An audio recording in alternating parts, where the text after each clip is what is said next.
दशकम् 26 गजेन्द्रमोक्षम् इन्द्रदुग्न पाण्ड्यकण्डादिराजः त्वद्भक्तात्मा चन्दनाद्रौ कदाचित् त्वत्सेवायां मग्नधीरालुलोके नैवागस्त्यं प्राप्तमादित्यकामम् कुम्भोद्भूति संवृतक्रोधभारः स्तब्धात्मा त्वं हस्तिभूयं भजेति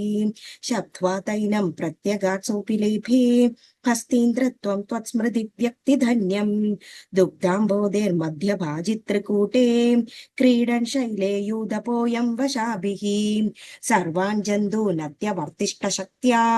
त्वद्भक्तानां कुत्र नोत्कर्षलाभः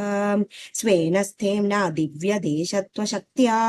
सोऽयं खेदान प्रजानन् कदाचित् शैलप्रान्ते कर्मतान्दः सरस्यां यूथैः सार्धं त्वत्प्रणुन्नोभिरेमे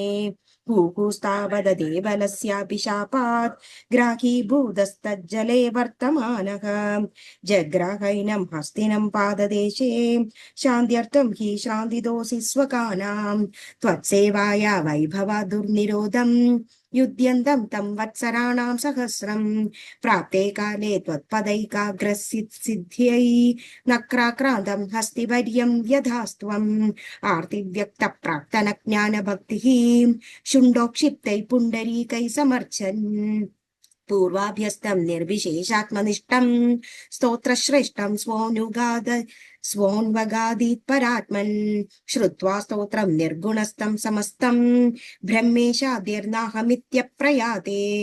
सर्वात्मा त्वं भूरि कारुण्यवेगात् ताक्ष्यारूढ प्रेक्षितो भूपुरस्तात् हस्तीन्द्रन्तं हस्तपद्मेन धृत्वा चक्रेण त्वं नक्रवर्यं व्यदारीः गन्धर्वेऽस्मिन् मुक्तशाभे सहस्ती त्वत्सारूप्यं प्राप्यते दीप्यते स्म एतद्युक्तं त्वां च मां च प्रगेयो गायेत् सोऽयं भूयसे श्रेयसे स्यात् इत्युक्त्वैनं तेन सार्धं गतस्त्वं दिष्णं विष्णो पाहि वादालयेश सर्वत्र गोविन्द नाम संकीर्तनं गोविन्द गोविन्द।